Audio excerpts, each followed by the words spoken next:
Hey everyone, it's Professor Clark, and in this lecture, we are going to get a very quick overview of the rise of the House of Romanov and Russia's transformation into a massive continent-spanning empire. So if you remember, we ended the last lecture with the story of how Ivan the Terrible accidentally murdered his heir. And he did have another son, Fyodor Ivanovich, but Fyodor Ivanovich probably had some cognitive issues, and he also died without issue. He died without any heirs in 1598.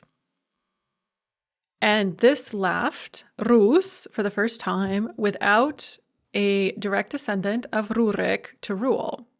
And rule temporarily passed to Boris Godunov, Fyodor Ivanovich's brother-in-law. And this period saw a great upheaval and is known as the Time of Troubles.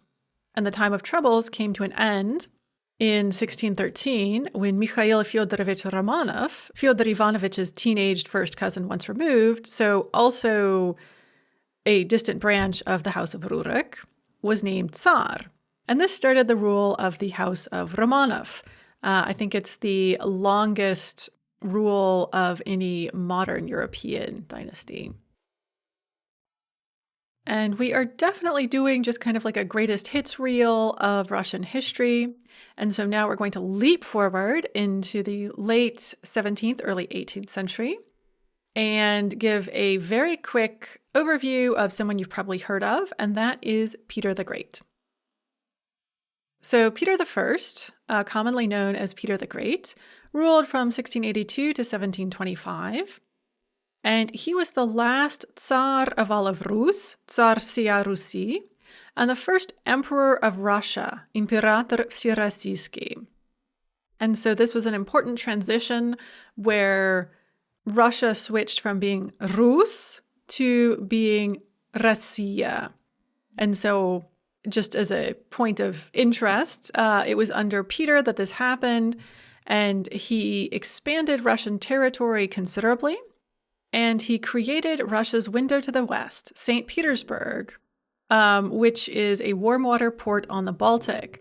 This was super important for Russia to gain because although Russia is enormous, like it already had this enormous continent-spanning territory, most of it was landlocked, and a lot of the coastal territory was in the Arctic Ocean and was not accessible for much of the year. And so Peter really wanted a warm water port and went on a lengthy and very expensive war with Sweden in order to gain one. And so he built the city of St. Petersburg on the Gulf of Finland. Some of us would say that's not a very warm water port, but you can sail in and out of it for most of the year. And moved the capital of Russia from Moscow to St. Petersburg. Another thing that Peter the Great did that was very important was he traveled to Western Europe and actively imported Western European ideas and technology with the goal of turning Russia, now Россия, no longer Rus, the medieval country, but Россия, the modern empire, into a modern European country. And so Rus, for the past several hundred years, had been very Eastern-looking, Eastern-focused, borrowing a lot of its language, customs, clothing, that kind of stuff from Central Asia. Under Peter, it was forcibly turned west, and you can see here in the illustration that he's dressed in Western European-style armor, and he looks like a Western European-style late 17th century gentleman. And it became this European country, whether it liked it or not. A lot of people were not very happy about it. There's a great deal of debate even now. Was this beneficial to Russia or not? But whether or not it was, it happened, and Russia sort of rejoined Europe at this point.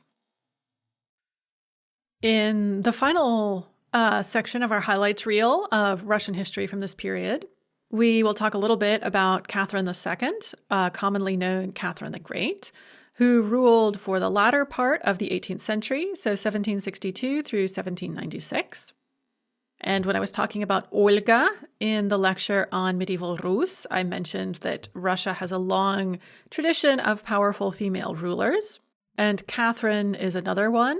In fact, the 18th century in Russia was known as the Age of Empresses because other than Peter, all of the important rulers were empresses, not emperors. And Catherine was the most important of these important and powerful empresses. And she, interestingly enough, was not of the house of Romanov, but she was the German-born wife of Peter III, grandson of Peter I. And Peter I, interestingly enough, murdered his heir, just like Ivan the Terrible, and the line of succession then sort of jumped around a little bit, and it basically passed on to the female line until it came to Peter III, his grandson. But then Peter III was possibly murdered in a coup, possibly by one of Catherine's lovers. It's all very, scandalous. But anyway, he died in 1762, and she became empress in her own right. And under her rule, the Russian Empire continued to expand. And she also attempted to rule as an enlightened monarch, and she brought considerable art and culture from Western Europe.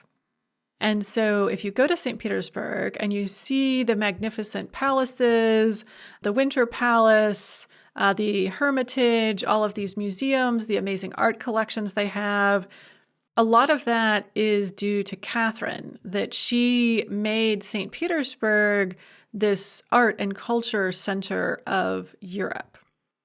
And so that was sort of the beneficial aspect of her rule. And she also did things like she herself wrote literature and plays, like she was very interested in art and culture and literature. And so she did all of that. At the same time, the nobility became more empowered, more strong under her rule, and serfdom expanded, and the position of the serfs became worse. And so in the next lecture, we will talk a little bit about serfs and serfdom and this other side of Russian history and culture that we haven't touched on very much. Not the ruling families, but the bottom layer of society, the much larger, poorest layer of society.